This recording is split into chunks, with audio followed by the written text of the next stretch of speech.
Took 2 sheets of the plaid 12 by 12 from the Graphic 45 'Twas the Night Before Christmas paper pack and cut these down to 8 1/4 by 8 1/4. It's optional if you want to ink it. I like to ink the cut edges, so I am using Tim Holtz Distress Ink in the old paper color to just distress these edges a little bit. I've already done the other piece.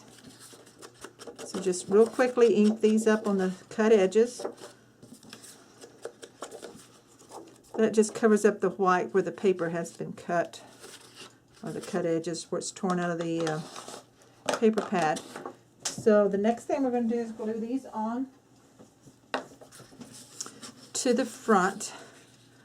The reason I use the Scotch Quick Dry Glue, you could use tape runner or score tape. Score tape takes longer.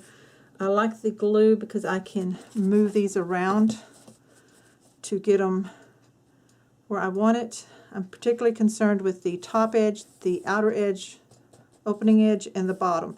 This will be covered. So you want to make sure that you're putting it on there at about, it looks like about, what, like a 1/4 of an inch? Not quite, about an 1/8 of an inch, a little over 1/8 of an inch from the edge. So I'm going to take my glue, and on the back side, I'm going to apply glue. And to do this, I use a fine line tip. Apply it to the edges, not all the way up to the edge because this glue is going to spread out about an 1/8 of an inch or so away from the edge. And then in squiggle patterns across. And yes, I know that holly is so pretty, but we have one more sheet in our pack, so we'll be using it. So the reason I have this away, I'm going to lay this down flat,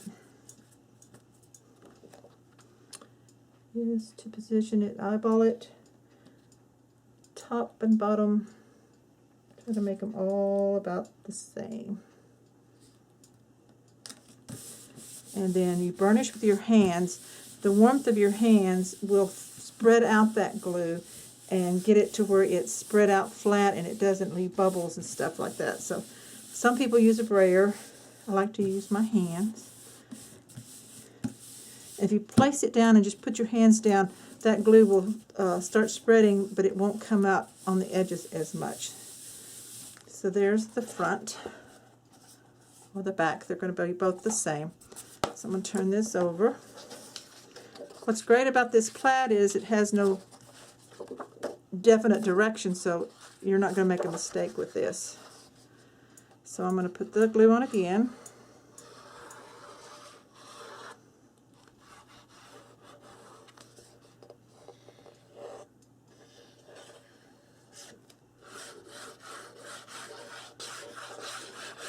And you have to work fast. You don't want your glue to start drying, so work as quickly as you can.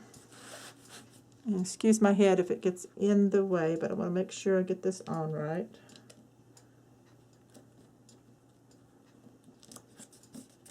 I have a little bit of glue up there at the top. I'm going to wipe that off with my fingers.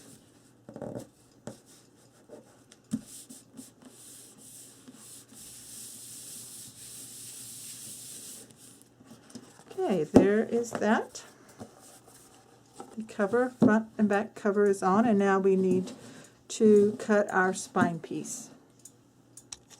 To use the back side of the bundle of toys, remember that you get 3 sheets of each pattern in the pack. So I'm using the back side bundle of toys to get the red paper with the off-white dots, and I'm going to cut a piece that's 8 1/4 by 8 1/4. Okay, I have it cut 8 1/4 by 8 1/4. I went ahead and inked the edges with the old paper ink, and then we'll make 2 score lines on just 1 8 1/4 side. We want to score at 2 inch, and we also want to score at 6 1/4. So what this does is go ahead and make your fold. This book has a really wide spine. And we want the fold in here for these edges so that it has a nice fold. So that's that part. So I'm going to go ahead and put this up. And it didn't matter that I cut it a different direction because this is what's going to go on the back here.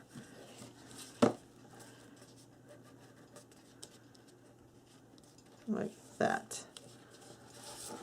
So I'm going to use score tape, I think, on this. Maybe a combination of the two. For sure, score tape here along the edge. And I'm going to make sure to not put tape on that fold line. Put this right here.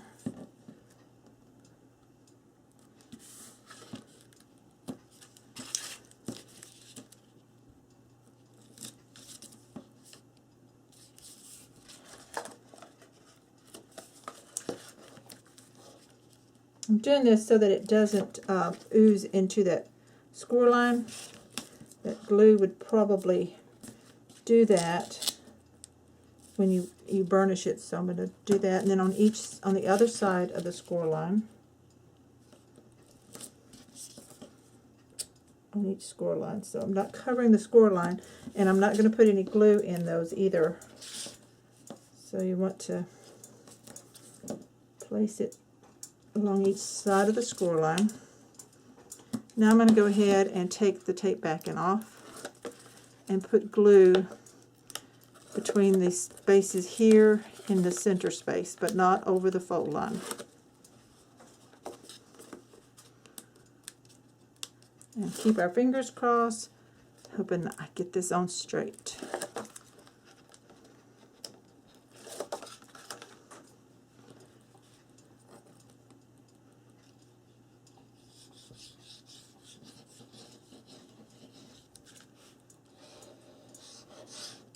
Work as quickly as you can putting this glue down. You don't want it to start drying.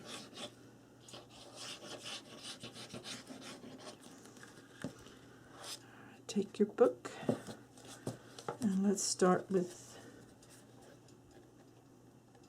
lining up the fold. Put the fold line on the fold of the book and line up the paper with the paper that's already down, like that. Okay.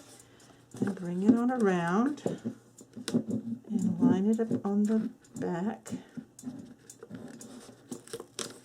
also.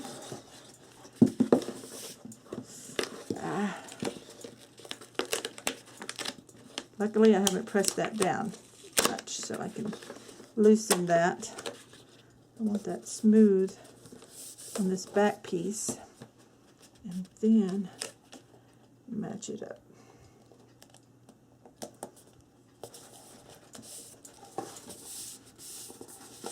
And burnish that with your hands. Get that glue sticking down before it starts drying too much.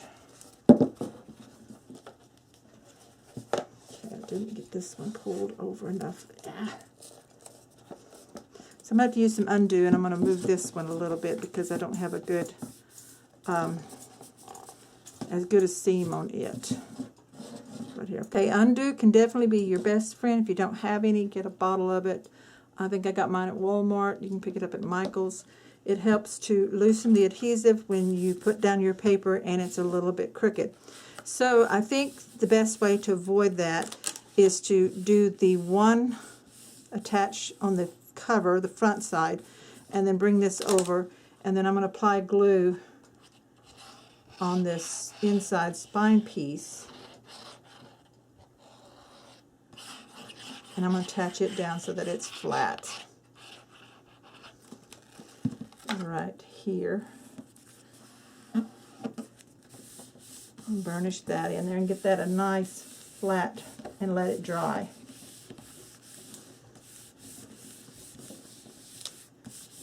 Okay. And then next we're going to attach this piece. Add glue to it.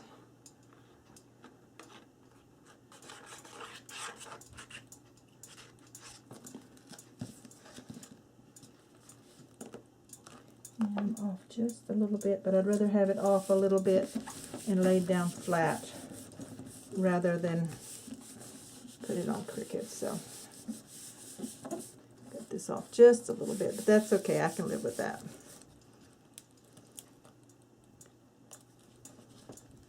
Make sure it sticks down good. That luckily is on the back side, so it's not a big deal. Okay. And once it's dried, then we'll go ahead and bend it and get a good fold.